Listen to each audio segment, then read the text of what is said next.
And joining us today is Michael Cremo. He has joined us in the past for a number of his books, which include Human Devolution, Forbidden Archaeology's Impact, and The Hidden History of the Human Race. And what we're going to do today is, Michael's joined us because some of you may be aware there are some cases that come up now and then, the difference between creationism and evolutionism, and whether or not there's intelligent design, I guess, is the newest way to articulate, which is held as a treasured understanding by millions, if not billions, of people on Earth, and yet still the Darwinian theory of evolution seems to hold sway as a political tool of education. And we're going to discuss that and much more with a gentleman who is really world recognized as an authority on archaeological anomalies. He lectures extensively worldwide. He's headed off for some tours of Japan and Africa, Portugal, even our dear Maryland.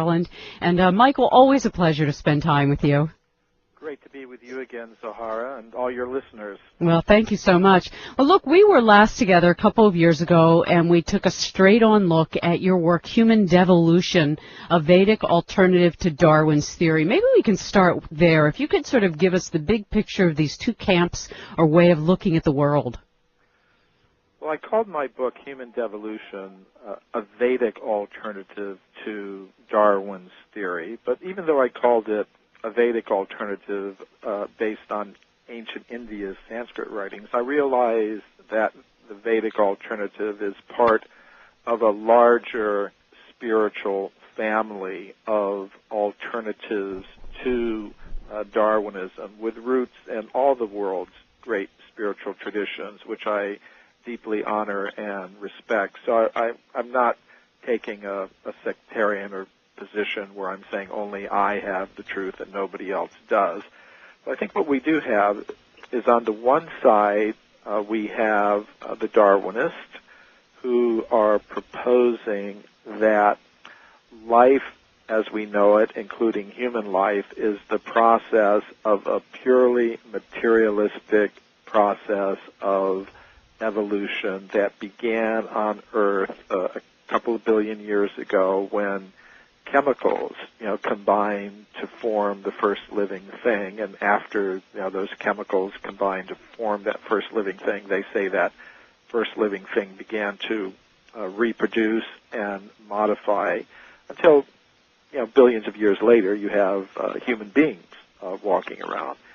On the other side, we have the spiritual traditions, which hold that the various forms of life were designed, that they're not just combinations of chemicals, that they are vehicles for conscious selves, souls, and that these vehicles or bodies were designed by a supreme intelligent being for the purpose of giving souls or conscious beings a way to exist in the material world and also to make progress in going back to their real home, the spiritual world. Now, in the middle, between these two camps, you have some who are trying to straddle the fence, and not very successfully, in my opinion. These would be people who would say, yes, there is an intelligent designer, there is a God, there is a supreme being, but he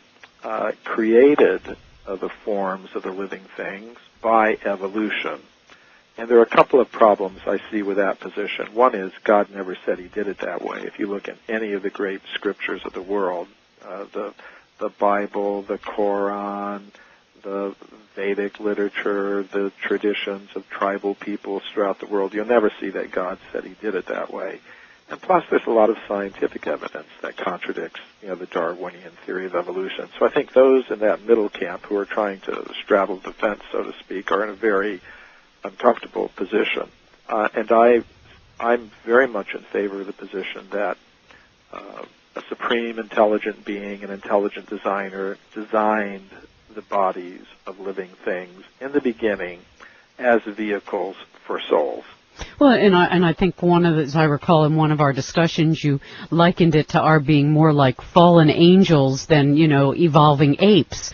And having studied, as I have, so many perennial wisdom teachings, there's no doubt in my mind, and yet there is so much doubt and rancor in other peoples that they somehow or other have come to associate intelligent design with merely Christianity, and therefore to discuss a scientific perspective different than evolutionism is somehow or other an assertion of a particular religion, and I just see there's no validity in that, and yet that's what this court case is about in Pennsylvania, and we're speaking in the early part of 2006. Maybe it'll be resolved by the time this airs, but tell us a little bit about that, because this won't be the first time that there's this big rancor over even such a short thing as a 4-paragraph statement being read to students about, hey, look, there's another perspective other than Darwin. Well, the case that you're talking about, the Pennsylvania one, has in fact been resolved as we're speaking. A couple of weeks ago, the federal district court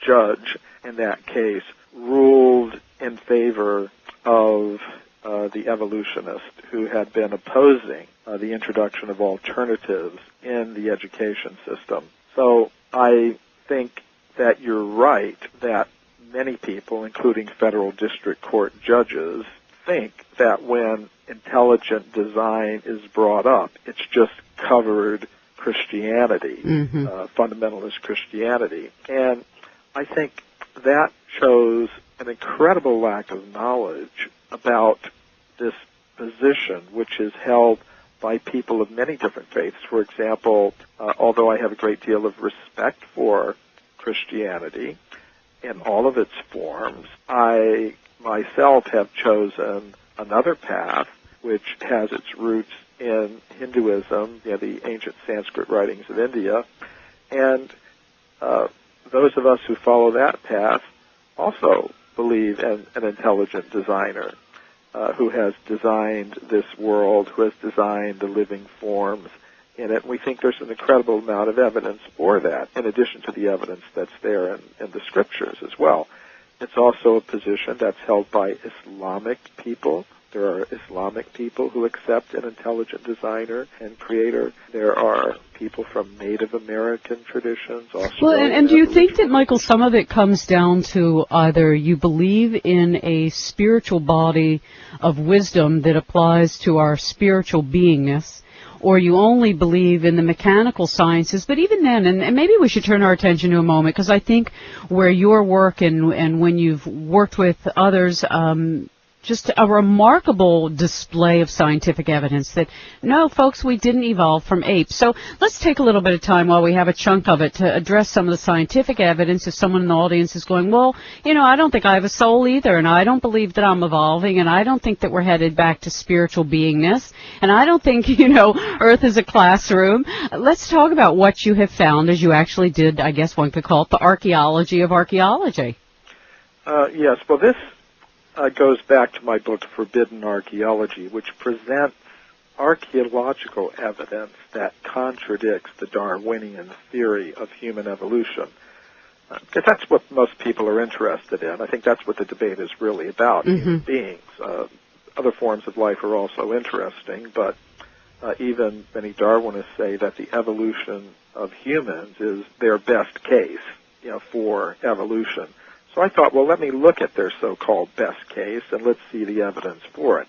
Now, what they want to say is that human beings of our type, anatomically modern human beings, came into existence between 1 and 200,000 years ago, and before that, there were only more primitive ape-like ancestors of human beings, like Homo erectus, Homo habilis, and Australopithecus, and others like that. And before that, there were only very primitive apes and monkeys, and before that, only some primitive mammals, and before that, reptiles, and before that, amphibians, and before that, just tiny one-celled, creatures living in the ocean. So that is the version that is taught in most of the schools now. That's the version you see in the textbooks. And when you look in the textbooks, you see only the evidence that goes along with that idea. So most people think, well, here's the evidence, here's what they say, they match up, and so the evolution theory must be true. The problem is most people aren't seeing all of the evidence. There's a lot of evidence that contradicts that picture of human origins, but it's not very well known because of what I call a process of knowledge filtration. the reports of evidence that go along with the Darwinian theory, you'll see in the textbooks. The reports of evidence that don't go along with it, you don't see them in the textbook. So what I tried to do is collect all those reports, put them together in a book so that people could see what the total evidence is.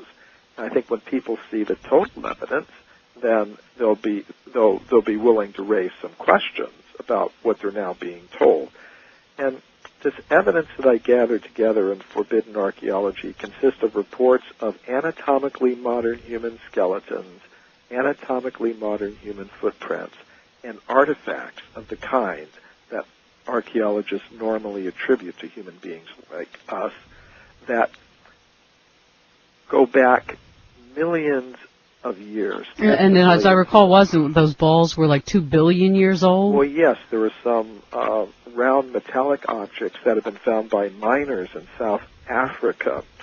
They are 2 or 3 inches in diameter. The most interesting feature is the parallel grooves that go around the center of each object. And the objects are made of a kind of iron called hematite. And these parallel grooves are very, very interesting, and metallurgists who have examined them say that they cannot explain how they could have formed naturally within the layers of the earth, which means they had to have been put on these objects by beings with some human intelligence.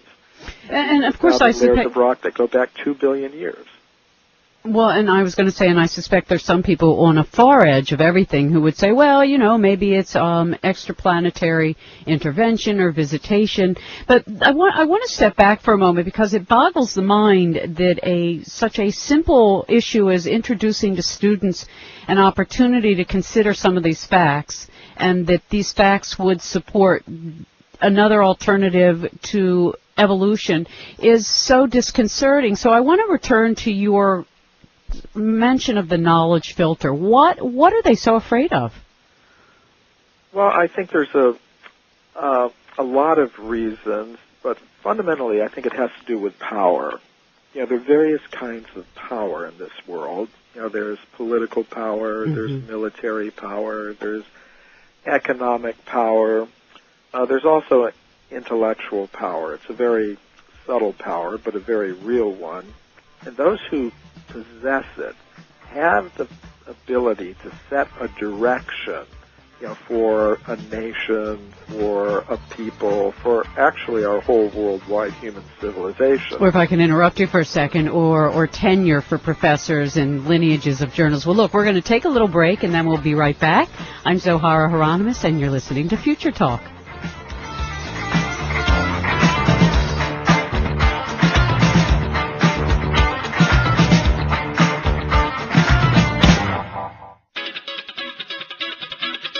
What gets through our experience or through our perception is only what our values or ideas will let through.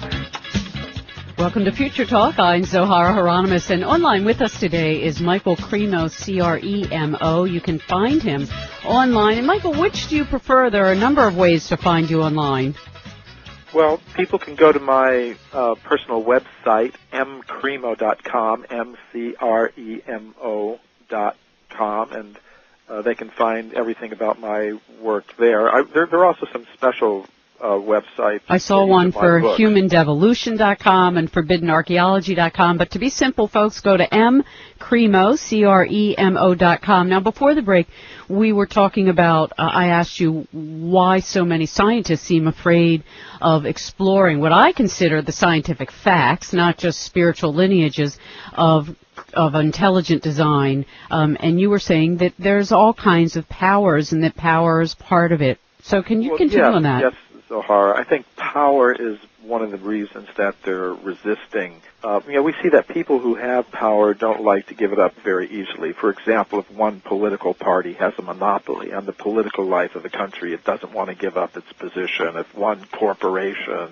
has a monopoly in a certain sector of the economy, it doesn't want to give up its position.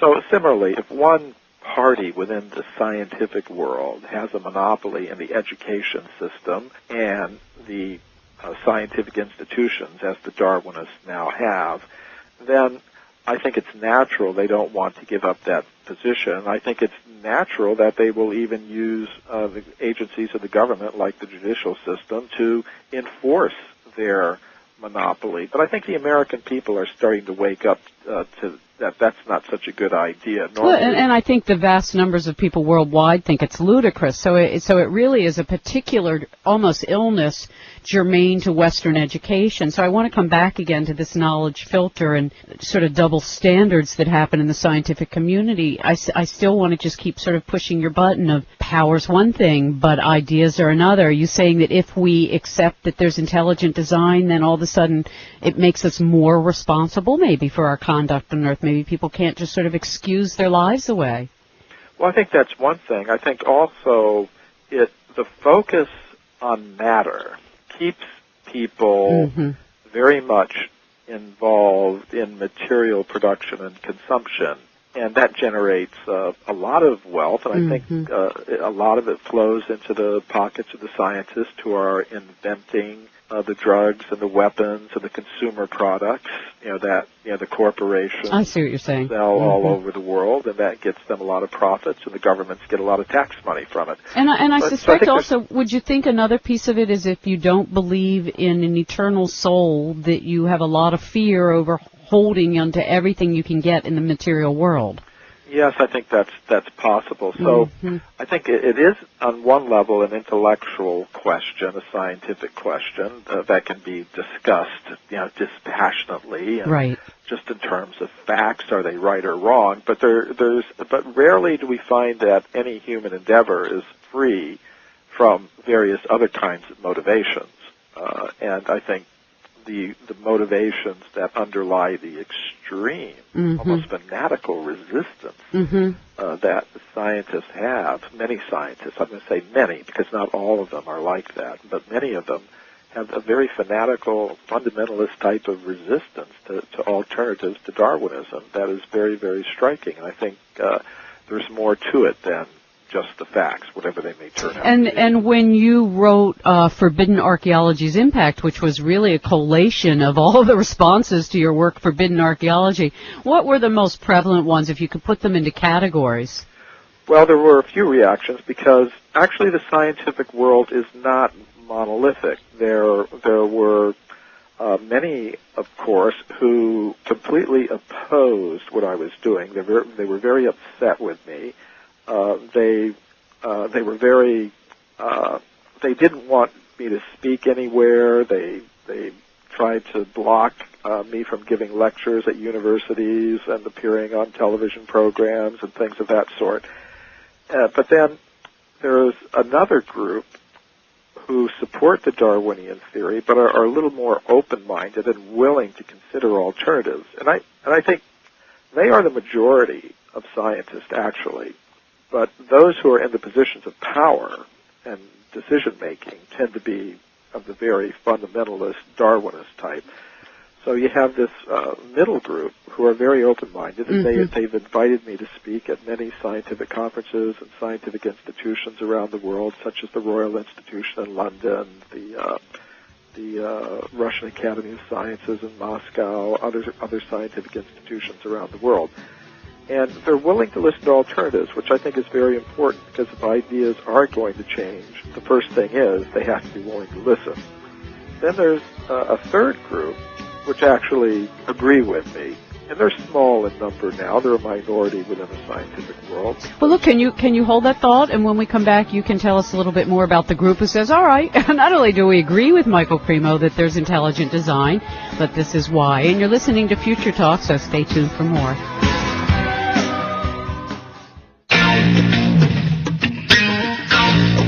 Will is the spark of life, and it gives rise to a direction that we call idea or belief or a movement towards something. Welcome to Future Talk. I'm Zohara Hieronymus, and online with us today is author Michael Cremo. Maybe some of you have seen some of his online discussions or had the privilege of being at some of his talks as he travels the world. But his books are numerous, and they are Human Devolution, Forbidden Archaeology's Impact, and the Hidden History of the Human Race. We are looking at why it is that our humanity seems to have so much trouble, particularly in the Western educational system, to accept even the evidence that there is intelligent design and not just a Darwinian theory of evolution. So you were telling us, so of these three groups, there's a smaller group within the scientific community who says, yeah, we see intelligent design makes the most sense based, I guess, one could say, on the evidence. Yes, some of them have been victims of this knowledge filtering process themselves, and maybe that's why they're a little responsive to what I have to say. You know, for example, there's the case of Virginia Steen McIntyre, an American geologist I know, who early in her career was involved in dating an archaeological site down in Mexico where some archaeologists had found human artifacts at a place called Huayatlaco near Puebla. And she and her colleagues dated this site. They were brought there by the archaeologists specifically to date the site. And Virginia Steen McIntyre and her colleagues came up with an age of about 300,000 years for this particular site. The archaeologists refused to accept it. They said that's not possible. Human beings capable of making these artifacts didn't exist 300,000 years ago anywhere in the world, what to speak of North America. So Virginia Steen McIntyre was a little bit shocked. You know, she was just a geologist doing her job, and she just reported the evidence, and she didn't realize how deeply woven into the scientific mentality this theory of evolution is, such that evidence that contradicts it is going to be rejected simply because of that. She was very shocked and surprised, and it sort of opened her eyes to something. So many of the scientists who are, supporting what I have to say are themselves victims of the status quo. Who have run into that knowledge filter. And you're right. We see it in absolutely every spectrum of human endeavor.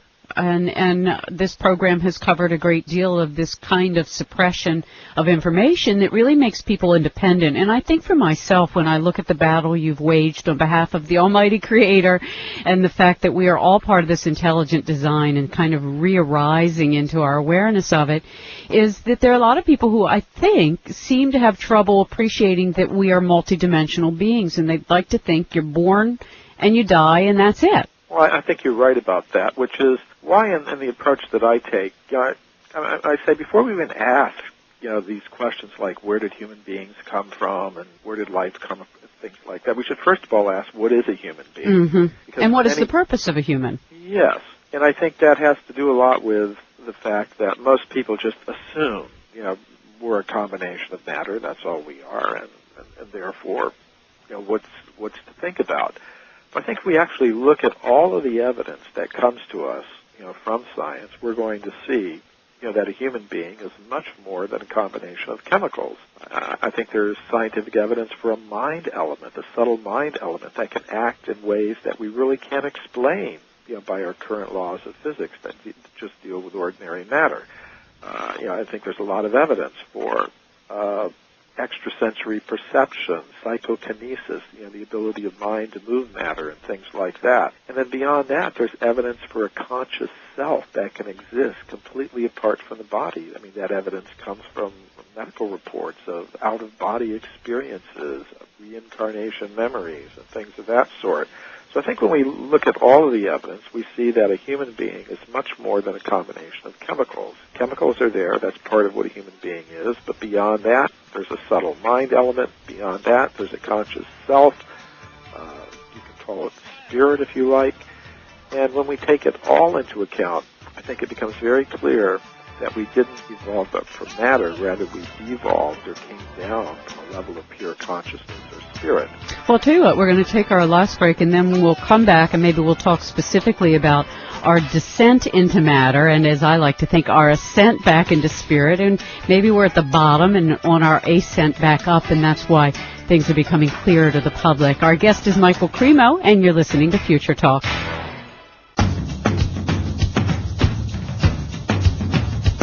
Welcome to Future Talk. I'm Zohara Hieronymus. Author Michael Cremo joins us, and some of you may have read some of his works. I want to point your attention to Human Devolution, a Vedic alternative to Darwin's theory, and it's a torch-like release. You can go to www.mcremo.com and get links to all of his other work.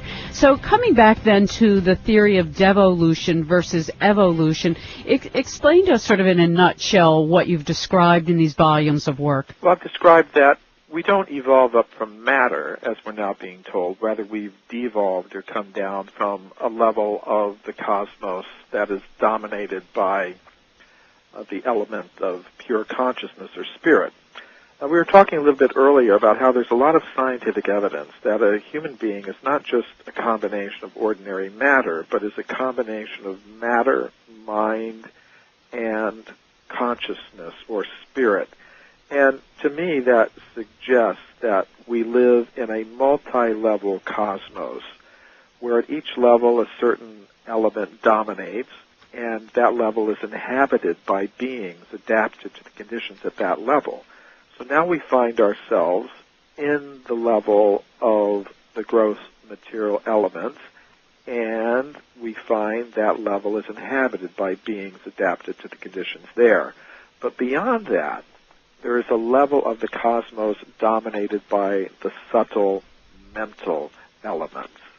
And that level of the cosmos is also inhabited by beings adapted to the conditions there. And people have had different names for them down through the centuries. Angels, gods, goddesses, astral beings, subtle beings. And beyond that, however, there's another level of the cosmos, a level dominated by pure consciousness, spirit.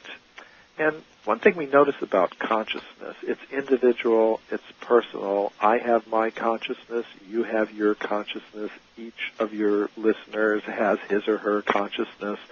So consciousness is individual and personal. And to me that suggests that the source of all conscious being is also individual and personal. And you could say that's my roundabout way of getting to the idea of God as the source of all conscious beings. Now, it's possible for a conscious self to live forever in harmony with the supreme conscious being on that level. However, love, the founding principle of existence on that level, has to be voluntary. It has to be free. In other words, God is not going to force anyone to remain with him. That wouldn't be love if God forced us to remain on that level. So we have freedom, we have choice, and that freedom has to be able to be acted upon. If we couldn't act upon that freedom to choose, then what kind of freedom would it be? It's like and what kind of development would there be of our free will? Right. To choose the right thing. Yeah, it's just like, like telling a person, well, you're free to go, but when they go to the door, it's locked. So how free are they, at that point? So we have to be able to exercise our free will, and God gives us the ability to do that. If we become attracted to the lower levels of energies, then we're free to enter into them, and we're free to exist on those levels with suitable vehicles for acting on those levels. And those vehicles or bodies are provided by God. So we begin on that level of pure consciousness or spirit, but if we decide to descend into these lower levels to seek our happiness there, we are given that opportunity. We're given a suitable vehicle to operate in these levels. Just like I say, if we normally operate on the land as human beings. If we want to survive under the water, we have to have a suitable vehicle, a submarine or something, or a diver's suit, to exist in a different element. So when we come from the level of pure consciousness or spirit down to these levels, we need a vehicle. We're given a vehicle designed, by God for us, in the form of different bodies, plants, animals, human beings, others, gods, goddesses, astral beings, and we have the freedom to exist on whatever level we want. However, we notice on this level where we are now, it's not an entirely comfortable position. There's a lot of conflict, there's a lot of violence, there's a lot of suffering, there's disease, death, old age. So the great wisdom traditions of the world have always recommended that through prayer, meditation, yoga, contemplation, or whatever, we should try to ascend. We should try to rise back to the level from which we started.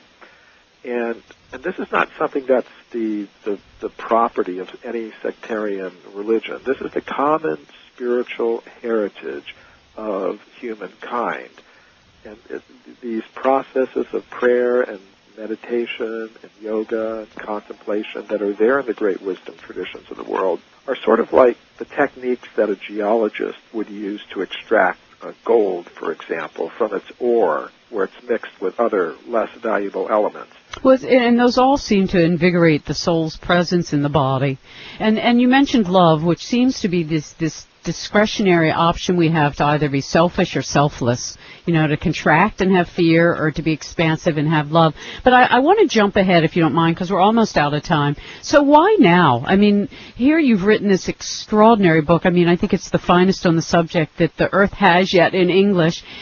Why at this time period do you think such a person as yourself has been guided, obviously through your love of God and the Bhagavad Gita and the whole tradition of Hinduism, to write such a book?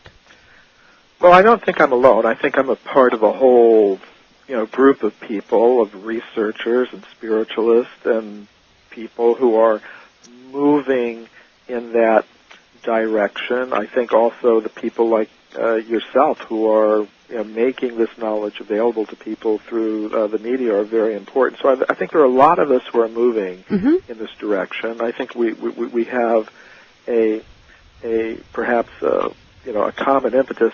Sometimes it's said that the before the dawn it's the darkest hour. So maybe before the day there's the night in Judaism, and creation. Creation started at the night. Right. So I think maybe because our human civilization has reached I think a pretty low level in terms of material bottoming out. Yeah, in terms of material progress, we could say, well, yeah, we made a lot of progress.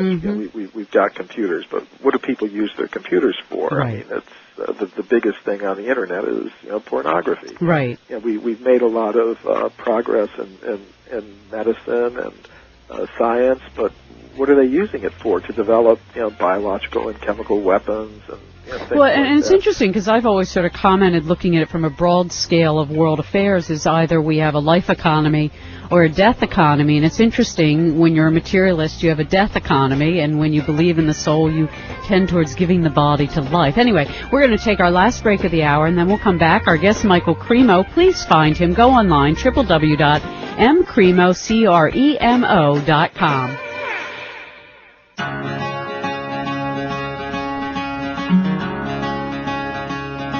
Welcome to Future Talk. I'm Zohara Hieronymus. Don't forget, you can find all of our guests online at www.futuretalkradio.com. And to all of you who are fast becoming fans of our podcast, thank you. And do please use them a lot. And please visit our guest website at www.mcremo.com. And I think you will be so pleasantly engaged with the science of intelligent design. And I guess, Michael, that's, I think, the contribution you've made is you've really shown it's a science. And I was always wondering, and I don't know if I ever asked you, did you, with your faith in God, decide to look at the science to see what the science said about the Creator, and that's where you found yourself in forbidden archaeology? Well, yes. I mean, before I became involved with the spiritual path that I've chosen, I really didn't have any reason to question what I'd always been told in school and university by my teachers and professors. It was only when I got a spiritual perspective that I was able to step back. And sometimes you have to do that. You have to be able to step out of a situation in order to see it clearly. So I think, yes, that was a big impetus for me. But sometimes people, they have this criticism. Well, they say, well, you can't mix God and science and religion and science or whatever. But I look at myself as a human being looking for the truth. And whatever it is that helps me get to the truth, you can call it science, you can call it religion or whatever, then I'm going to accept it. And I think one of the problems that people have, even the people in our judiciary and the government and education systems, is they don't understand that God plays different roles in religion, philosophy, and science. Now, in terms of religion, that means we worship God, and everybody has their way of worshiping God, and I don't think the government should step in and tell people, you can't worship God in this way or that way. I mean, assuming they're not, committing criminal acts kind of the name. Similarly, in philosophy, philosophers have by logic and reason come to the conclusion that there's God. Many of them, not all of them, but a good many of them. So I don't think the government should be able to step in, to a philosophy class and say to a philosophy student or a philosophy teacher or a philosopher, you can't come to the conclusion that there's God. I don't think the government has the right to do that. And similarly, in the world of science, some scientists, looking at the world, looking at the physical world, looking at the evidence that's there, have concluded there must be some kind of intelligent designer. And I don't think people should be shy about identifying the intelligent designer as a god. And I don't think the government has a right, to step in and tell, scientists that, or educators, that you can't come to that conclusion, that that's not part of science. So I think people are a little bit confused. If they properly understood the role that God plays in science, in religion, in philosophy, they wouldn't be objecting. Of course, Well, look, Michael, unfortunately, we're out of time. This moment, we'll be back another occasion with you, and I wish you all the luck in the world in your travels to Japan and Portugal and elsewhere. Go to www.mcremo.com, and thank you all for being with us on Future Talk.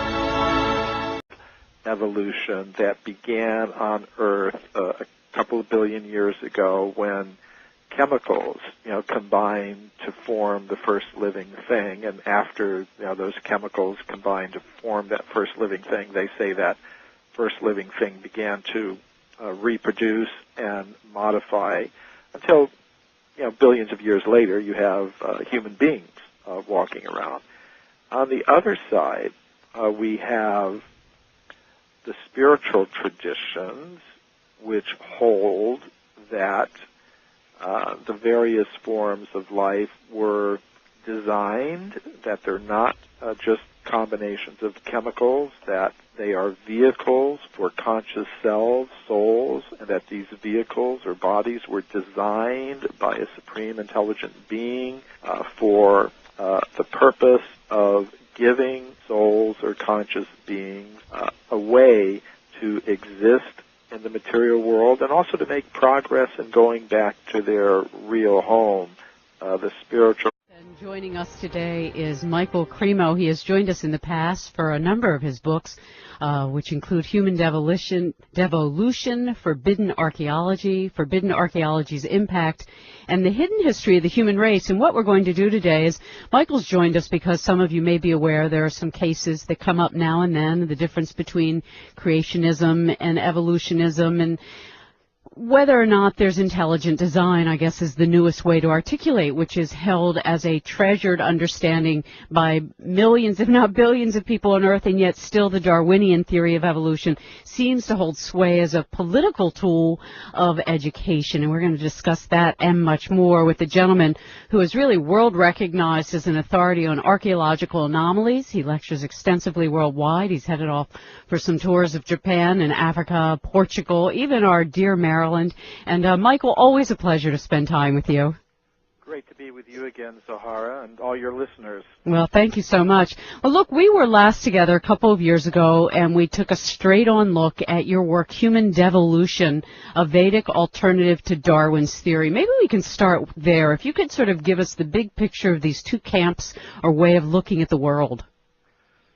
Well, I called my book Human Devolution a Vedic alternative to Darwin's theory, but even though I called it a Vedic alternative based on ancient India's Sanskrit writings, I realized that the Vedic alternative is part of a larger spiritual family of alternatives to Darwinism, with roots in all the world's great spiritual traditions, which I deeply honor and respect. So I'm not taking a sectarian or position where I'm saying only I have the truth and nobody else does.